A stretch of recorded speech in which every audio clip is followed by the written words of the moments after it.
A CEO can destroy almost $1 billion in a single year by making his products simpler, cheaper, and more honest, and that is almost exactly what happened at JCPenney. In 2012, JCPenney hired Ron Johnson to be its CEO. Johnson wasn't some untested outsider. He was the executive credited with building Apple's retail stores, the same stores that turned buying a computer into a cultural event, the same stores that made Apple one of the most profitable retailers per square foot on the planet. JCPenney was a struggling, aging department store chain, and the board brought Johnson in to do for JCPenney what he had done for Apple: modernize it, simplify it, make it feel premium again. Within his first year on the job, Johnson made his boldest move. He eliminated the coupons. He eliminated the constant cycle of discount sales that JCPenney shoppers had relied on for decades. In their place, he installed something he called fair and square, pricing simple, fixed, everyday low prices on everything in the store. No more clipping coupons, no more waiting for the next markdown, no more scanning circulars for the weekend sale. Just one honest price every day on every item. On a slide in a boardroom, this strategy was close to perfect. Constant sales, Johnson's team argued, trained customers to feel like suckers between discounts, like they were always overpaying unless they timed their purchase around a markdown. Simplified, fixed pricing looked cleaner. It looked more modern. It looked, frankly, a lot like the sleek, minimalist Apple stores Johnson had helped design, where a MacBook cost what a MacBook cost, and nobody expected a coupon to make it cheaper next Tuesday. The results were almost immediate, and they were brutal. Within 1 year, JCPenney's sales dropped by nearly a quarter. The company posted a loss of almost $1 billion. Johnson was fired within 17 months of taking the job, not even 2 years into a turnaround he had been hired specifically to execute. Few executive tenures in modern retail collapsed this quickly, and the reason wasn't a lack of retail experience. Johnson had plenty of that. The reason was something more specific, and worth naming precisely. Here's the part worth sitting with before we go any further. The strategy wasn't irrational. It wasn't even badly reasoned. If you read Johnson's logic in isolation, it holds together. Coupons are inefficient. Constant discounting trains customers to distrust your base price. A simplified, fixed-price model is easier to operate, easier to communicate, and for a huge number of retailers, genuinely more profitable. None of that logic was wrong. What was wrong was where he applied it. JCPenney's core shoppers were not buying products at a fixed, fair price. That was never the transaction they were making. Many of them were buying an experience, the experience of finding a deal, of clipping a coupon out of the Sunday paper, of timing a purchase around a sale that made them feel like they'd won something. The discount, for these customers, was not friction standing between them and the product. It was not a distraction from the real shopping experience. For a large share of JCPenney's most loyal customers, the hunt for the discount was the shopping experience itself. It was the whole point of the trip. This is the mechanism worth understanding, because it shows up everywhere outside of retail too. And it's the actual subject of this story, not JCPenney, not coupons, but the gap between a tactic and the psychology that makes the tactic work. Removing the coupons didn't simplify JCPenney's shoppers' decisions the way Johnson expected. It removed the entire reason many of them walked through the door in the first place. A tactic is just the visible surface of a strategy. Underneath every tactic sits a psychological mechanism, a reason customers, employees, or users respond to it the way they do. Copy the tactic without copying the underlying psychology, and you don't get a smaller version of the original result. You often get the opposite result, because the tactic was never doing the work on its own. The context around it was doing the work, and you left the context behind. This is also why so many management fads travel badly. A leader sees a tactic succeed at a conference case study or a competitor's earnings call, extracts the visible move, and assumes the results are attached to the move itself.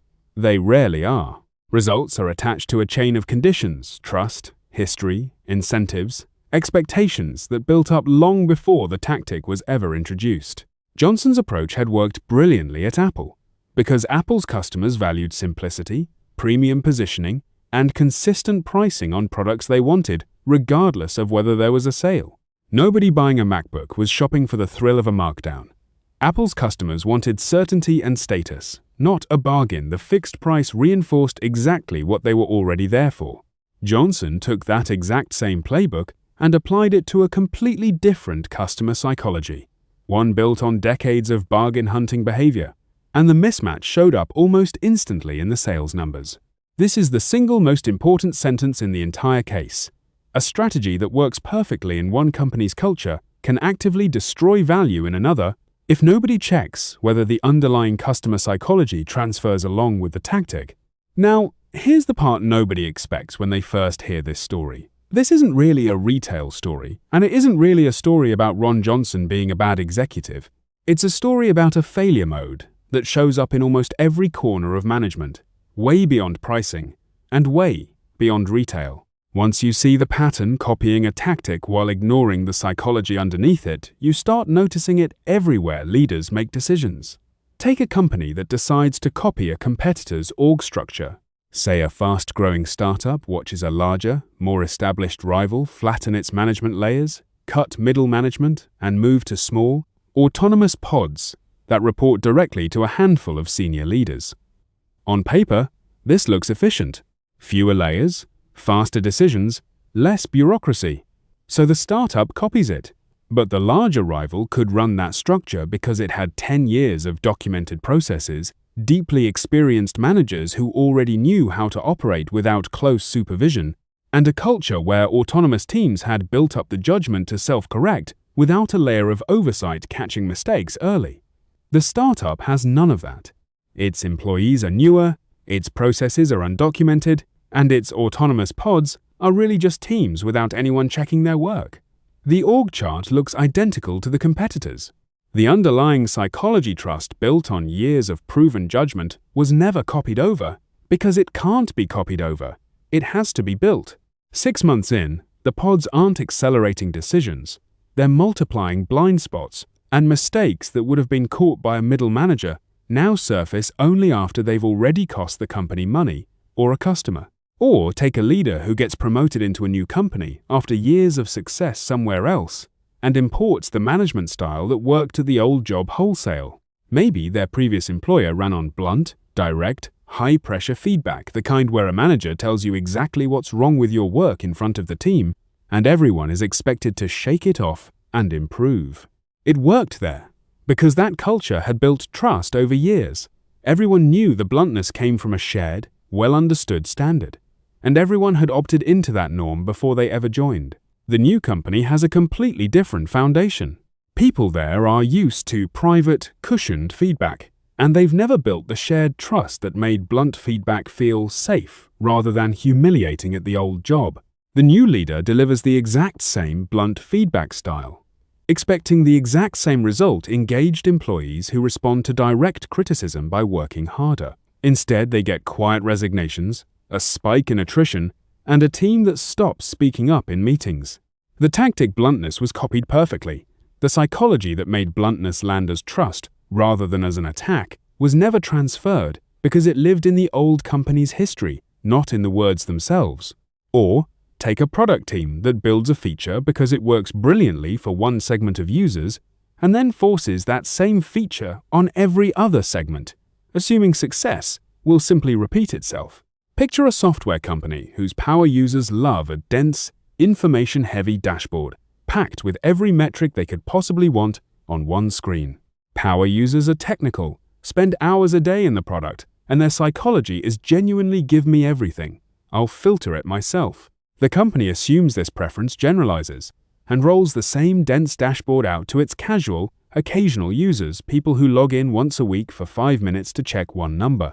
Those casual users don't experience the dense dashboard as powerful. They experience it as overwhelming, and many of them simply stop logging in. The feature wasn't wrong. It was right for one psychology and wrong for another, and nobody checked which psychology the new audience actually had before shipping it to everyone. Notice the shape that repeats across all 4 of these stories: JCPenney, the flattened org chart, the imported management style, and the dashboard nobody asked for. In every case, a tactic that produced excellent results in one setting got copied into a new setting and the people copying it assumed the results would travel with the tactic automatically. None of them stopped to ask a much simpler, much cheaper question first. What is actually driving the response we're trying to replicate? Is it the tactic itself? Or is it something underneath the tactic, a history, a trust level, a customer motivation that doesn't exist yet in the new environment? So what does actually checking for this look like in practice, before you roll out a strategy borrowed from somewhere else? It starts with a genuinely uncomfortable question. What is my actual customer, employee, or user buying, valuing, or responding to right now? Not what should they be responding to, not what would be more efficient if they responded to it, but what are they actually doing today, and why? For JCPenney, that question had a clear, findable answer, and it was sitting in the data the whole time. JCPenney's most loyal shoppers had purchase histories clustered tightly around sale dates and coupon redemption windows. A basic look at that data, how often purchases happen during promotional periods versus full price periods, would have shown that a meaningful share of revenue was coming from deal-driven behavior, not simple product need. That's the kind of check that costs an afternoon of analysis instead of $1 billion loss in 17 months. Before touching the pricing model, someone could have run a small, contained pilot, strip the coupons and discounts in a handful of stores, watch what the loyal customer base in exactly those stores does over a full quarter, and only scale the change nationally if the psychology actually holds in the pilot. Instead, Johnson rolled the change out across the entire chain at once, with no small-scale test, betting the whole company on an assumption about customer psychology that had never been checked against JCPenney's actual customers. The same discipline applies to the other scenarios too. Before flattening an org chart because a competitor did it, a leader should ask whether their own managers have built the years of proven judgment that make oversight unnecessary. And if the answer is no, the fix isn't to copy the flat structure. It's to build that judgment first, or keep a lighter layer of oversight until it exists.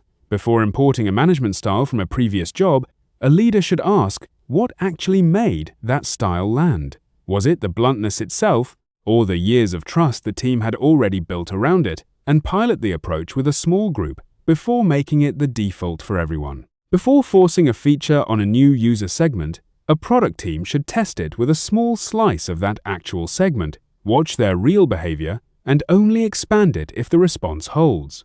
Here's the thing worth admitting plainly. Doing this kind of check is unglamorous. It doesn't make for an exciting keynote. Nobody gets remembered for running a quiet 6-store pilot before a national pricing rollout. But that quiet, boring check is exactly the step Ron Johnson skipped, and skipping it is what turned a defensible strategy into one of the fastest, most expensive executive firings in modern retail history.